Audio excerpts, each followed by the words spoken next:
জানো প্রিয়, চাইলেই আমি তোমার জীবন থেকে অনেক আগে সরে যেতে পারতাম, কিন্তু তোমাকে ভুলে যাওয়ার মতো পাথর হৃদয় আমার হয়নি। তাই তোমাকে আমার মন থেকে কখনো সরাইনি, শুধু নিজের কষ্টের ভেতর জায়গা করে নিয়েছি। প্রতিটা শূন্যতার মাঝে রেখে দিয়েছি তোমার অস্তিত্ব। তুমি সুখে আছো কিনা জানি না, কিন্তু আজও তোমার জন্য প্রতিদিন অল্প অল্প করে ভেঙে পড়ছি, অল্প অল্প করে মরে যাচ্ছি।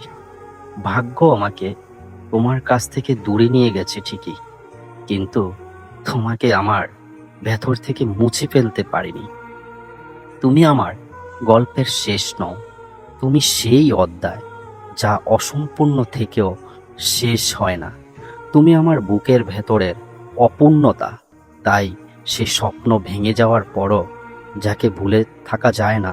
তুমি নেই, তবুও তুমি আছো প্রতিটা ভাঙনের মধ্যে, আমার প্রতিটা নিঃশ্বাসে, শেষ দিন পর্যন্ত।